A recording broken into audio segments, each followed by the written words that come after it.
Yeah, I'll let that drain out there a little bit more. It's got a few drops left into it, but the more it drains, the easier it is, I've found on this kind of thing here too. As far as oil changes go, I just use, there's always the big question, right? What kind of oil do you use? And why is it not Rotella? Well, you know what? I did run Rotella for a little bit last year. I didn't notice anything different. Sometimes it felt like it was a little bit smooth, but never missed any kind of shifts or anything. But I just use the old Castro 4-stroke 10W40. And I got an oil filter there from the boys down at Bolger Motorsports. They hooked me up with that and a crush washer, so we're good. But yeah, it's been a while. Man, it's been a long time. Holy smokes, there's a bit of a dark area there over the off season. Normally I post a lot of videos in the off season, but I didn't this year because you know what? There's just so much going on. It just didn't make sense to do it. If I would have made a video, it would have been rushed and it would have been terrible.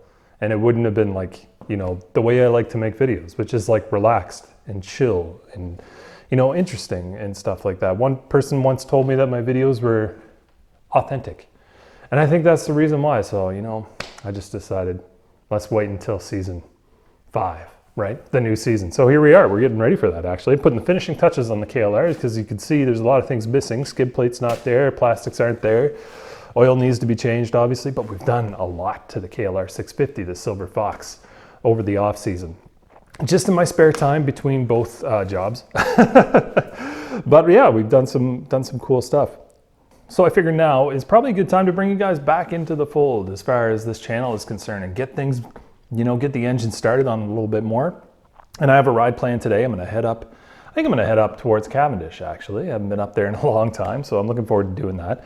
It kind of plays along with the theme this year, and we'll talk about theme, we'll talk about channel stuff, we'll talk about season 5 stuff overall a little bit later on today as I head up, and that'll be in another episode. But for today, we're just, getting myself caught up with the bike and getting you guys caught up with the bike. So I think what I'm going to do is I'm going to finish this oil change off here, and I'll take you to the bench and we'll discuss a little bit of some new stuff on the KLR 650. You can probably already tell there is already some new stuff on there. Anyway, I'm going to wrap this up.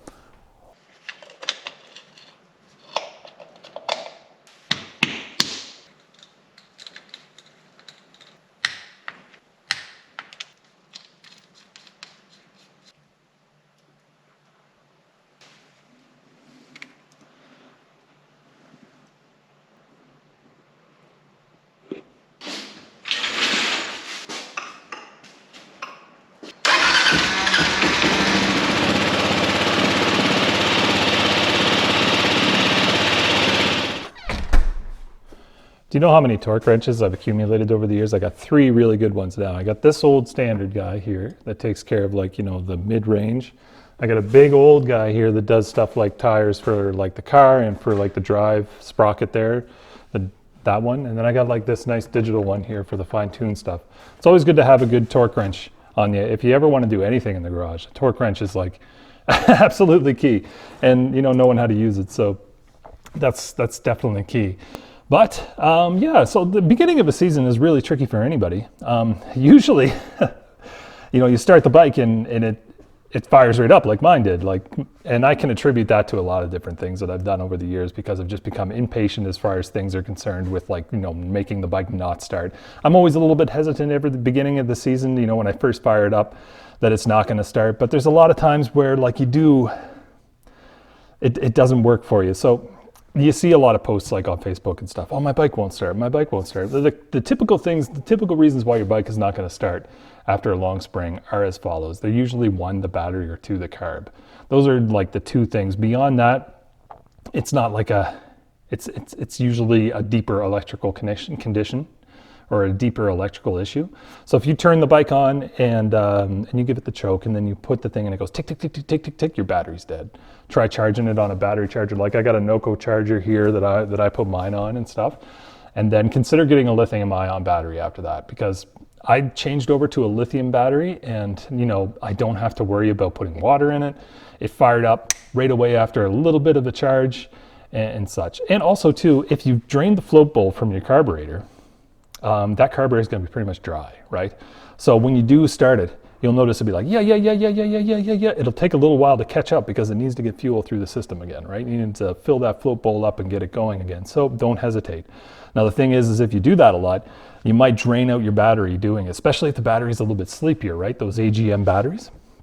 So if it's a battery issue, try to charge it. If it's not charged, take a look at the level of the distilled water inside of the battery. It might be too low and it might not be able to hold a charge. So you can go get some distilled water and top those all up and then charge it up again, maybe leave it overnight. And then check the levels again on the water and try it again.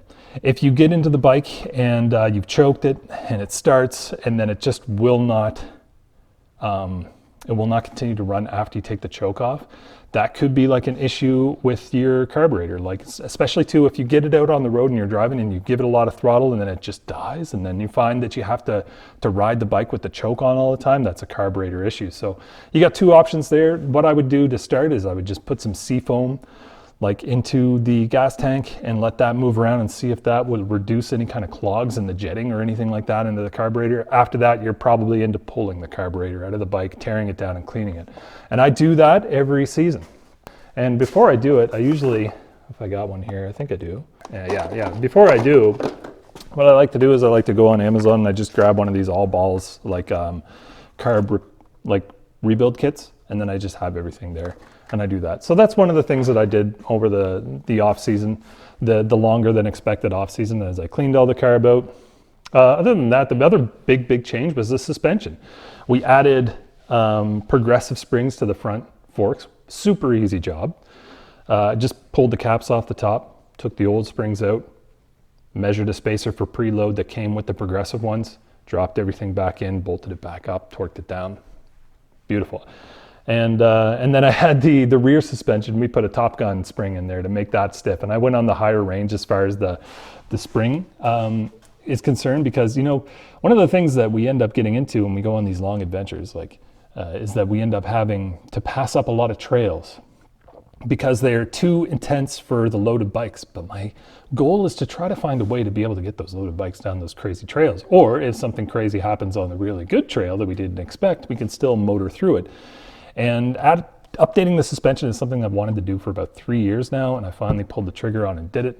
Sorry I didn't bring it along for the process. And, with me doing maintenance stuff, I'm not going to usually film it unless I'm comfortable with it myself, and this was the first time I was doing it. Actually, with the rear suspension, I bailed out on it too, because I had it up in like this vise here. It had it all up like this, and I had it rigged to strap it like vertically like that. And then I put like the 2 spring compressors on it, and I was like compressing, and I had the preload all up on it, right? And I had the iPro, and then eventually I felt like I wasn't getting anywhere. I felt there was a little looseness, so I was like, maybe if I take the preload off, it'll be fine, and it'll be loose enough for me to take it off and put the new one in. So I got the hard hat on, like somewhere around here, just like hard hat, and then like, where's my breaker bar? I had like a breaker bar, and I was like this far away from it with the preload, and I'm like super worried about the brake and about the thing just exploding in my face. I took the preload off, and nothing happened. So I definitely bailed out on that one. Took it to Bulger's, and then Max took care of me from that. He did all the crazy dangerous work. And that's one of the things too about bike maintenance, about bike upgrades. If the water ever gets too deep, if you ever feel like, I'm not sure, just take it to the shop. That's what I did. I had the thing already out anyway. I just took it down. They threw it on. Easy peasy. They know all the tricks. Anyway, there's still some stuff to do to the bike. I still got to piece it all together, pretty it up. But after that, I'm going to take it out on the road. And I think it's about time for this old winter beard to go away. I can't stand having a beard under the helmet, so I'm going to shave this all off. And I guess I'll see you out on the road, Island Riders.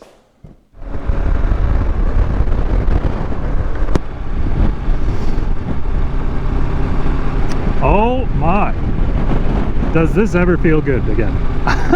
It's been a long time, Island Riders, since we've been out here on the road together. And I'll say this, this is sacred. I've never brought you along for this before. This is crazy, to be honest. And you know why? Because this is the inaugural run. This is the first run of the season. And it is sacred because I do this same run every single time. But I've never brought you along for it. We're headed to Cove Head. So overall impressions of the suspension, well, let's hit some bumps. Oh, I don't even feel them, so I guess it's good. Oh my goodness, it's so great to be back. So great to be back on the bike. And it's a beautiful sunny day. Would you believe it's 16 degrees here mid-April? I love it. All right, let's dial it down. Let's get into some mud. Watch this dust, that's for sure. I don't think we're gonna get into too much mud. You know what? We've had a really good season. Oh my God, you don't even feel that. You don't even feel it. It's fantastic. Oh man, this is like riding on a cloud.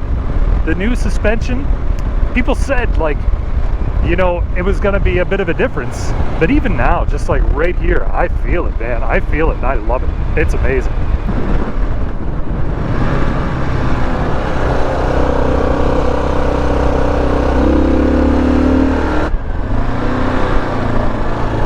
All right, technical stuff here now, technical stuff. A little bit, nothing crazy. I will tell you. Wow, that was great. I will tell you, I'm not gonna go too crazy in the mud. Usually every year I do like, you know, like a mud season. Like a mud season video where I go nuts in the mud. We gotta dial that back. Because the mud on these pants is the same mud that did me in early in the spring. And to say I'm skittish is, you know, it's not an understatement, it's not an overstatement, but I am, you know, I'm conscious of that now. So unfortunately, to be good in the mud, to be good off-road, you got to have a little bit of a reckless abandon, and I don't have that right now. So I have to dial that up and get that back somehow. So that'll be a bit of a journey this year. Oh my goodness. I brought the tools to adjust the suspension too, but you know, I don't think I need to do it. I think it feels just right. All right, let's head to the beach, Highland Riders. Let's go see the water.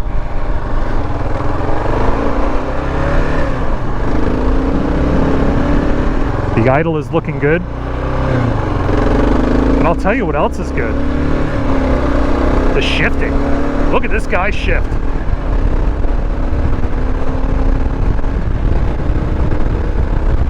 Just beautifully smooth. Oh, we're dying. We're dying. All right, we got to take it back.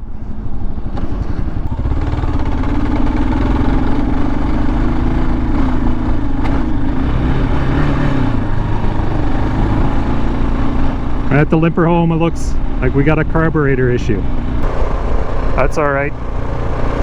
That's what the first ride out for. It's usually why I don't bring you guys along, because usually there's troubleshooting involved. Oh, I wanted to go on a longer ride today, but I'm glad it's a little bit closer to home here.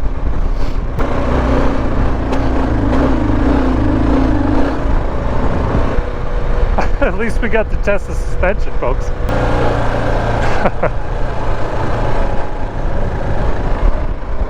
Come on, buddy. Come on. It's just a little hill.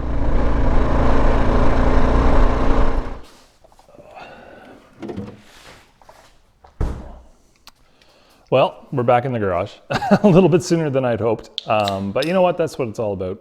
As far as first ride of the year goes, you have to be ready for things to fail. For me, I have like one solid rule about anything that I start up after I've worked on it. It's not going to work. So usually what I do is I prepare in advance and I think about what are the things that are going to fail on my bike when it doesn't, you know, work. Obviously, fuel, carb, and battery things we talked about are the first things. So we know this is like a fuel thing, basically, a fuel air thing.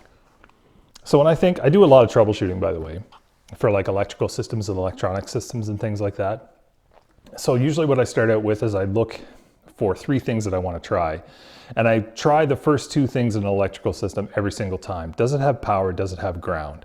Those are the 2 most common problems. Sometimes the power is not a good source. Sometimes the ground is not bonded well enough, and those can cause problems. For the bike, when I think about power and ground, I think about fuel and I think about air. So the first 2 things that I'm going to try on this list is going to be to rule these things out. Are there any intake air problems? Are there any fuel intake problems? So the fuel is, I don't think the problem, but you know what? Let's start there, rule these 2 things out, and then we'll go deeper. Luckily, the bike's problem is repeatable. We can create the problem whenever we want. All I have to do is get the bike warmed up and try to rev it up above 4,000 RPM without any issue. If it can do that while it's warm, you know, when we have, you know, the okay go to try to do a road test. So the first thing that we're going to do is we're going to rule out the fuel, and we're going to add a little seafoam. And by a little, I mean a rough guesstimate based on how much is in there. I don't have a full 22 liters in the tank, and it's usually 10 mils per liter. So imagine that I measured this.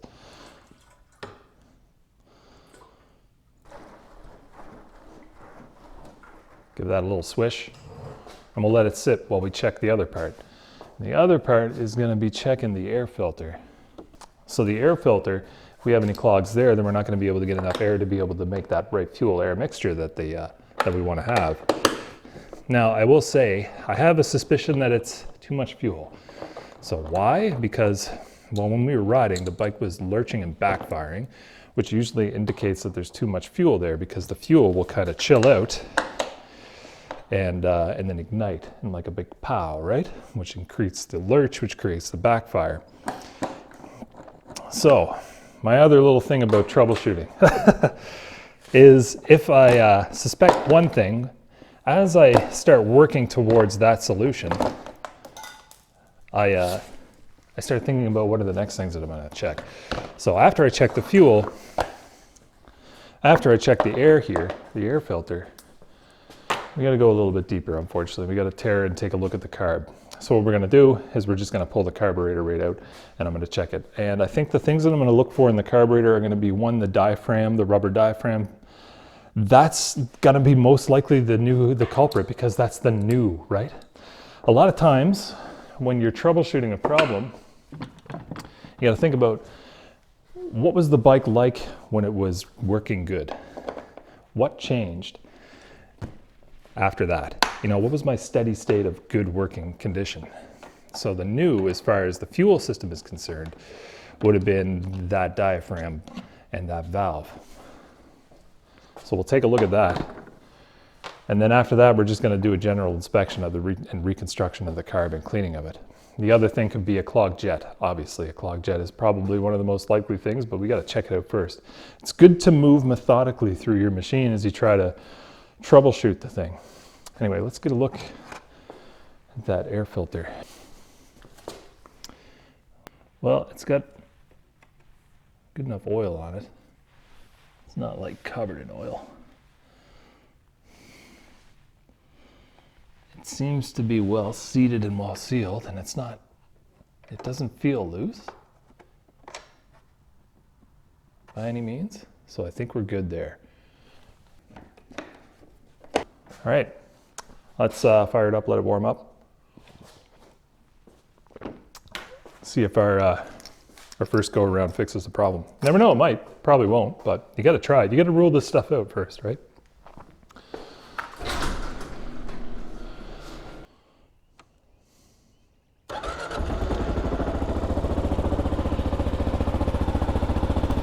We'll let that go for a little bit and just get it warmed up, and then we'll do a rev test. Remember, we need to get it above 4,000 RPM without any chugging or lurching, and then we can run it up and down the driveway to make sure too.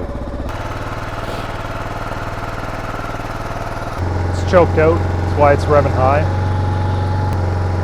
But the revs are intermittent. It should be a little bit more consistent still, so I think we still have a problem. Low idle now. All right, it's pretty warmed up. Let's give it a rev and see what she says. Still the same problem. Hear it?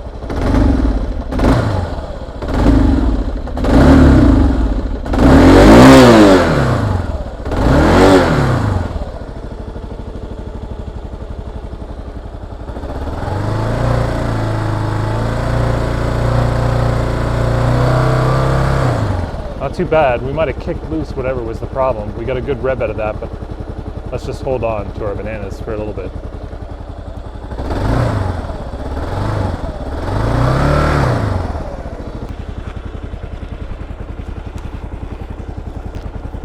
Test helmet.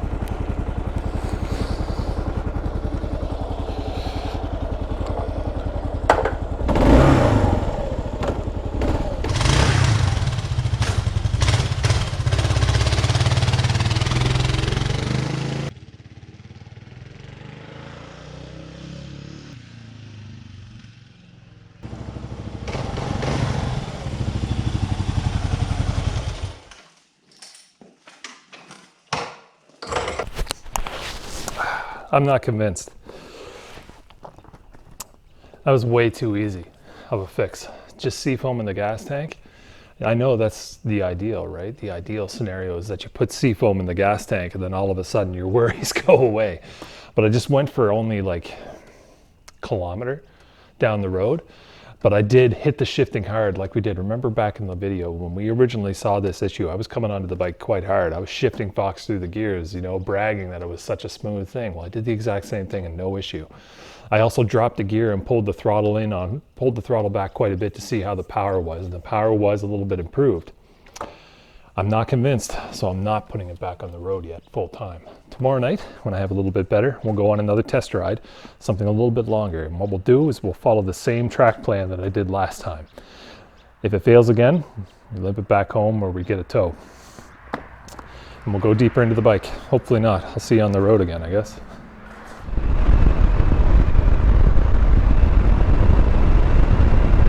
Everybody out fishing. Today is the first day of fishing season, by the way. So I'm taking the exact same route as last time because I know what the point of failure was last time. So I'm eager to see that if it can make it past that point. And I'll tell you, I'm not babying the bike, that's for sure. Even though it has an issue, I need the bike to perform, right?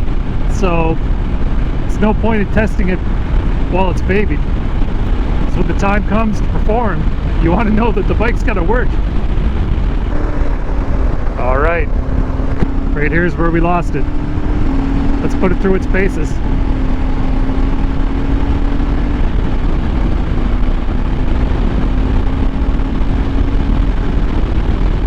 Nice. Every kilometer now is progress.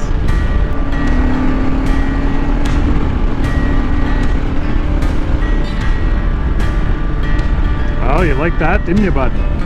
Yeah. How you feeling? How you feeling, man? You feeling good? Look at that blue water.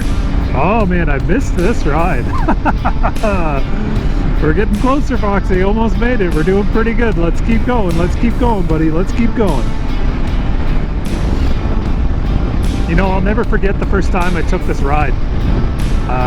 When I first got the KLR 650, when me and Fox first started riding together.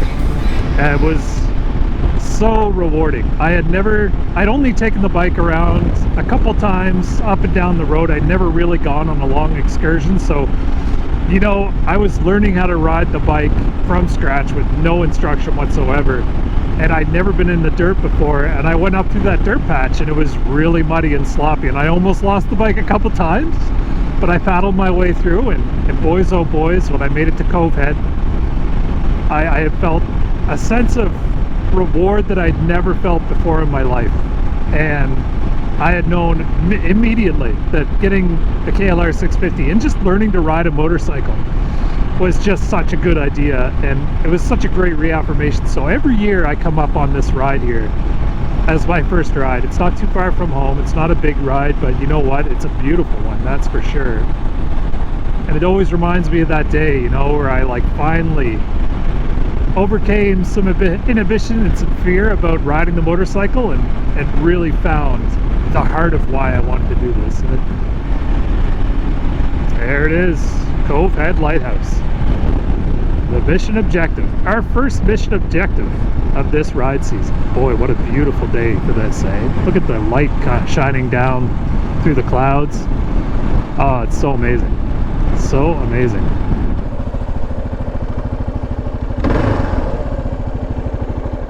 Awesome. Another year, another first ride in the books. And here we are back again at Cove Head Lighthouse, and I cannot wait to see what this season has in store. Well done, Foxy boy, well done. Made it through our little bit of a troublesome issue, but we got it. We got it here, and it feels great. Folks, I hope you have a great season this year. If you're out riding right now, please be careful because it's early springtime, right? There's lots of that sand and dust on the roads, right? Especially on an island place like Prince Edward Island. But if you are out riding, I hope you are having a great season. If you did get a new bike, is it your first time on it? Is it your first time on the motorcycle? Let me know in the comments. I'd love to see that. Find me on Instagram. Send me some pictures of your new bike. I'd love to see it. We got lots in store this season, Island Riders, and things kick off on the next week in the next episode, our first episode, our season opener. And so until then, take care, ride safe.